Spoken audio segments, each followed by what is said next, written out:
Dermatologists say you don't need special eye creams. Use what you use on the rest of your face. It's just skin. It's never just skin.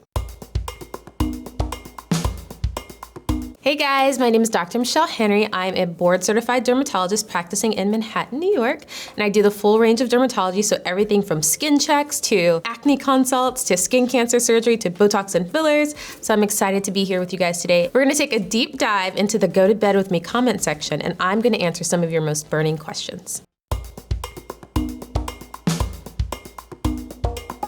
So I don't have one specific cleansing method that I recommend for all patients. What's really important is that you know your skin type. Let's say you have oily skin. And what's going to be critical is that you're removing the oil, the dirt, and debris from the day. So you're gonna want a slightly stronger cleanser, so maybe a gel or a foaming cleanser. If you have dry skin, I recommend something like micellar water. So micellar water is a really gentle way to cleanse the skin. So really choosing your cleansing method depends on your skin type. So first ask yourself, what is my skin type? And then choose your cleanser. I like that you alternate your cleansers. I'm going to try that. I agree with her. Our skin changes, the weather changes, our microenvironment changes from day to day. And some days I have normal to combination skin. Some days I'm dry and some days I'm oily. And I really do have to change my products and my cleanser on a daily or weekly basis based on my skin's needs. So ask your skin, how am I feeling today? And if you're feeling dry, it might not be the day to use a really harsh exfoliant or to use a really drying cleanser with really strong active ingredients, you know? So really listen to your skin. Think about your microenvironment, think about the season of the year, think about how it's feeling, and choose your products based on that. Does anyone else cringe at her rubbing and tugging so harshly? Rubbing and tugging harshly is absolutely something we do not want to do. So our skin is a very delicate organ, and in my opinion, one of our most important organs. And so we really have to treat it delicately. So when we're cleansing our skin, even if you're wearing really heavy makeup, make sure that you remove it gently and make sure that you're using the appropriate cleansers and makeup removers so that process is nice and smooth and seamless. But tugging will not get your makeup off any faster. It will not make your skin happier or healthier. It will more likely cause little micro tears, causing your skin to become inflamed, making your skin at risk for having infection, and it really is not what we're looking for. Next comment by Reed Candy is she has on her jewelry while doing her skincare routine. Rings and watches carry a large amount of bacteria. No wonder her face gets easily inflamed. Also, calls moisturizer crazy but uses lemon on her face. So, two things here. Rings and watches, especially rings, which are typically metal, aren't really what we call foamite. So they're not holding a lot of bacteria typically. Of course, could they? Yes. But typically one does not have to remove a nice smooth ring to tend to their skin. Now, if you're wearing a ring that's quite jagged, I'm more concerned about it tearing the skin than I am about it causing a bacterial infection. The likelihood that she's getting bacteria from her ring is teeny, teeny, tiny. So that's not a concern. What I'm more concerned about is the lemon. So using lemon on the face, lemon can be really drying and can actually be quite caustic to the skin. Further, citrus fruits can cause something we call phytophotodermatitis. And so they can sensitize the skin, causing inflammation and actually causing a really, really dark hyperpigmentation. So I really don't want her using that lemon and then going out into the sun tomorrow. That's more problematic to me than wearing her rings.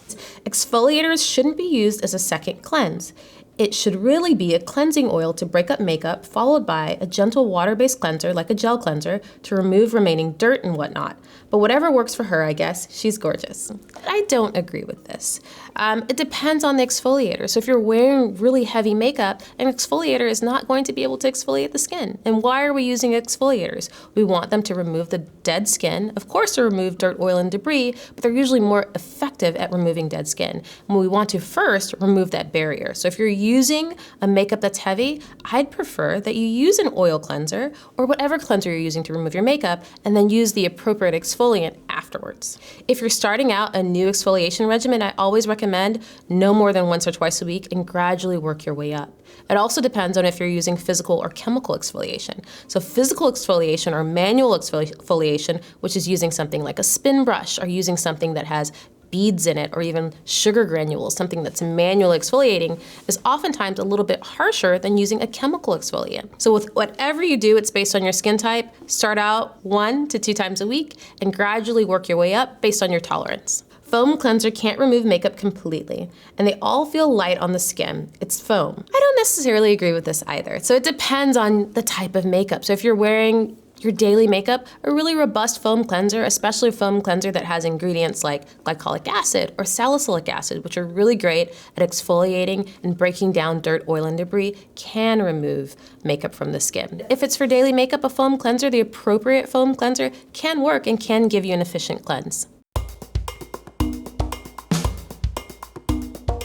A serum is typically in the treatment phase of your skincare regimen. It's a lightweight product that's packed with active ingredients. So you choose your serum based on your skin concern. So whether that is brightening, fine lines, or dark spots, a serum will help target that specific concern. A serum, in essence, they may sound similar, but they are quite different. A serum typically has a higher concentration of active ingredients, and it's a little bit heavier. Whereas an essence has active ingredients, but it's a little bit lighter and it's a little bit more hydrating. So let's say you're someone who has more sensitive skin, you might want to start with an essence first. If you're someone who has a little bit more robust skin, you're less sensitive, then a serum might be the answer for you. So the next comment is by Melissa MJ, and she says, she's doing oils first, then serums. No. Melissa, you're right. So an oil is typically occlusive, and so that means that it doesn't allow things to penetrate. It doesn't let water to come out, nor does it let water or other ingredients to cross it to get in. And so if you're using an oil first on your skin and applying your serum next, you're wasting your serum. It's not able to penetrate. I'm genuinely interested to see how well the next generation will age. Given what we know about retinol and other skincare ingredients, will there be lots of 50-something-year-old people walking around with baby soft, unlined skin? I certainly hope so. I have been using retinol for as long as I can remember. I actually use it twice a day, which is a little bit naughty, but I absolutely love it. And in seeing my patients and practicing for many years, it is changing skincare. You know, we look at a lot of celebrities that we love and we wonder why they look so fantastic. And I think a big part of it is excellent skincare, which using a retinol is absolutely the gold standard and should be a part of that. The next comment is by Maddie O'Toole. You only need 2 to 3 drops of serum. Well, Maddie, this is not correct. You know, everyone's different. Some faces are more generous than other faces. Some serums are a little bit thicker or a little bit thinner. And so, you know, there's no strict rule that you need 2 to 3 drops. Frankly, I need more than 2 to 3 drops. It just depends on the nature of the serum and your skin. What we're looking for is that you're making a thin, even layer. When you're putting on serum, it's not drippy. It's just a thin, even layer. You should allow your skin to absorb it. And that could be anywhere from 2 to 6 drops. Who knows? How do you know if you're using too much of a product? Your skin will tell you. If you're irritated, if you feel that your other products aren't working because you now have 14 products and your moisturizer can't get in, so listen to your skin. If you're using too many active ingredients, one of the top things I see in my office is that when patients have a skin concern, they turn into little mad scientists and they're using everything and they're trying to improve their skin and they often get irritation. So I think irritation is one of the top key indicators that you're using too many products. So the next comment is, you can see that the vitamin C serum has gone bad. That's why she's got a yellow tint.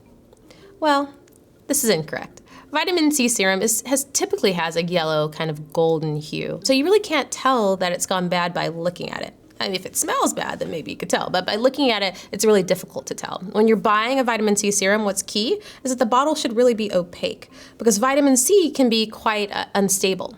And so we take lots of precautions and lots of steps to stabilize. And because it's sensitive to light, we typically put it in an opaque bottle. The average shelf life, you know, it's hard because different products have different ingredients. Some of them have more water, some of them have more oil. Things to look for if your products are separating, that's a concern.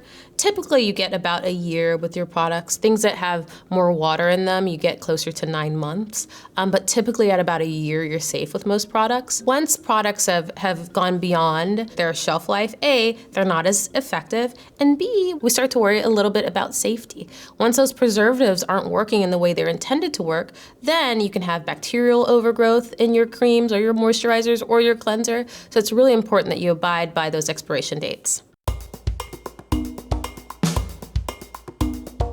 So some of the most common active ingredients are retinol is a big favorite.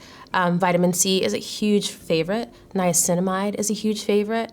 Hyaluronic acid is really popular. Those are really some of our gold standard active ingredients. The next comment is by Jose Lopez. You should never mix tretinoin with vitamin C. Well, Jose, I love your passion. He's right.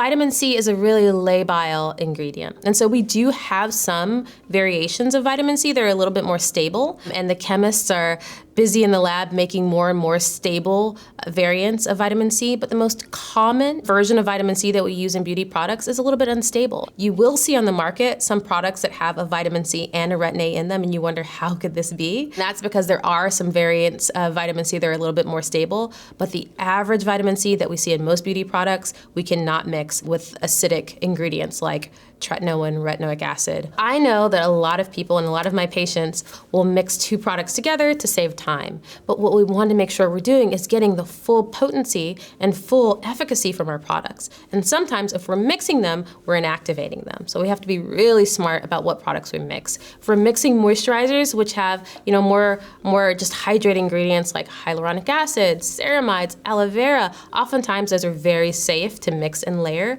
But if you're mixing ingredients that have very strong actives, you can either inactivate them or cause really massive irritation.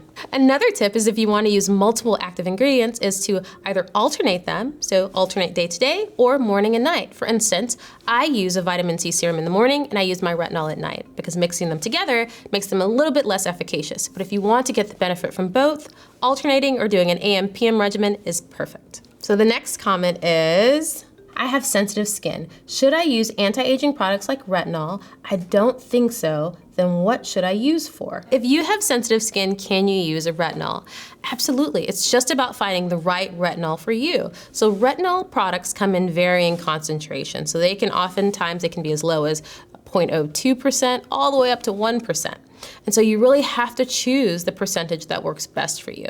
And a nice cheat that I use in the office is the sandwich method. So if you're using a retinol, if you think that you're very sensitive, start out with the lowest concentration and sandwich it. So you put your moisturizer on first, you put your retinol on next, and then you put your moisturizer on top of it. And that really helps to hydrate the skin, give you a nice intact skin barrier so you're less prone to irritation and inflammation, but still allows you to get all of those good active ingredients, that stimulation of collagen, that reduction of pigment that we absolutely love in retinols.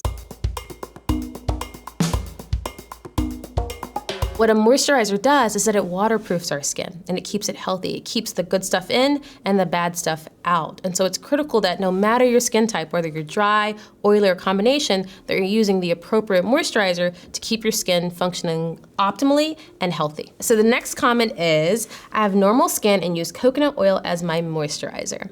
So as much as we love coconut oil, it's very popular. I really don't recommend using it on the face. So coconut oil is quite comedogenic, and that means that it can clog your pores. If you're using coconut oil, it's okay to use it on the body. It's okay to use it on the body for those with eczema because it's a slight antiseptic. However, on the face, absolutely not. When patients come into the office and they have a new onset of blackheads and whiteheads, my first question is, are you using coconut oil? And that answer is often yes. The next question is by Touche Tower. Wow, exfoliates every day with dry skin and then only a facial oil, no moisturizer? I understand your distress. So you have to be quite careful. If you have dry, sensitive skin, exfoliating can be quite tough. But again, what's critical is knowing your skin, listening to your skin. Your skin will tell you if what you're doing is too harsh. This person with dry skin exfoliating every day seems like it could be a bit much. I imagine that they might have a little bit of redness and inflammation. But it depends again on how you're exfoliating. Now, if they're using a really gentle exfoliant, maybe something with strawberry enzyme or papaya enzyme, which is not very caustic, even some with more sensitive skin with time can tolerate that every day. And now on to the next part, a face oil and no moisturizer. Again, this depends on your skin type. So an oil is different from a moisturizer. An oil is an occlusive. So an oil is going to lock in moisture, but it's not going to give you moisture. Whereas a moisturizer is going to give you moisture and it's going to draw in water to the skin. So it depends on your skin type. If you're using an oil on damp skin, it's locking in moisture. That's exactly what we want. However, if you're very dry and you're using this oil and you realize that you're dry throughout the day, then an oil is likely not sufficient. So for someone who's dry throughout the day, I would say use your moisturizer first to give you that moisture and then use your oil on top to lock it in. So again, it depends on your skin type, your environment, and kind of what activities you're doing throughout the day. Dermatologists say you don't need special eye creams. Use what you use on the rest of your face, it's just skin. it's never just skin. Skin is very important. So, I'm a fan of eye creams. I know there are a lot of people who believe that eye creams are just moisturizers in a small bottle. I don't subscribe to that. I think that there's a lot in that field that we're creating some really great products that are really safe for the eyes. So why I like eye creams is because they're tested to be used around the eyes. And I see a lot of irritation around the eyes. I see a lot of patients coming in with redness, dark circles from irritation from using the wrong products. So I really do like eye creams because it gives us that additional level of safety. So it's not just skin. Use the appropriate creams in the appropriate area to make sure that you're keeping your skin safe and happy and healthy. So moving on to what I believe the last step in your routine should be, oils. Not everyone needs an oil, but if you like to, you can incorporate it, and it really doesn't matter your skin type. So I have a lot of patients that come in and say, I have oily skin, I can't use an oil, or if I have dry skin, I absolutely must use an oil. There's a lot of variation. It depends on the type of oil that you're using. So some oils are a little bit lighter and they function more like the natural oils in our skin, oils like jojoba oil. So jojoba oil is a really great oil that you can use independent of your skin type. There are a lot of oils that are heavier, so some will use olive oil on your skin. I do like oils like argan oil, which is a little bit heavier than jojoba oil. So it depends on your skin type. So everyone can use oils, everyone just can't use the same oil. So you have to find the right oil for you. If you're someone who doesn't want to use a moisturizer, or let's say you're someone who's a little bit oilier, so then you're going to use your oil immediately after cleansing your skin. So you're gonna cleanse your skin, you're gonna pat dry so you still have a little bit of moisture there, and then you're gonna lock that moisture in with your oil. So I am a fan of oils, you just have to use them appropriately. Why does oil always peel off? What am I doing wrong? Likely, you mean, why does oil often build up? And if it's building up on you, it might mean that the oil is not for you. That's an indicator that likely it's too heavy. It's not penetrating. It's not allowing other products to penetrate. You're not washing it off appropriately. So the appropriate oil for your skin should really absorb easily. It shouldn't leave a greasy buildup or a greasy residue. So if you're noticing greasy residue or greasy buildup, that is not the oil for you. It's entirely too heavy. Next comment, essential oils can be irritating to your skin, and they are not recommended because it has an aromatic scent, which is often used to make yourself smell good. Essential oils can be quite powerful, and they can be quite irritating. I have a lot of patients that come in using pure tea tree oil on their face, and they're usually seeing me because now they're inflamed and they have hyperpigmentation. So you have to be really careful. Oftentimes, if you're using an essential oil, I often like to dilute it in what we call a carrier oil, something to protect your skin, to dilute the product so you're not as inflamed. But there's a huge trend in using things that are natural. Natural things can also be a little bit dangerous for the skin, so you have to be really careful. So using a pure, undiluted essential oil can be dangerous. So you have to be careful when you're using them. So that was the last comment. So overall, my skincare philosophy really is less is more. You don't need 35 steps to have beautiful, healthy skin. You don't have to spend a ton of money to have beautiful, healthy skin. Really invest in a few quality products and stick to it. Consistency is absolutely key. So this has been Derm Reacts, a new series by Harper's Bazaar, straight from our Go to Bed With Me comment section. So subscribe below, give it a big thumbs up, leave all of your burning questions below, and maybe I'll be back to answer even more questions. If you have immediate questions for me, you can find me at Dr. Michelle Henry on Instagram. If you want to see me in the office, you can see me here in Manhattan at the Laser and Skin Surgery of New York.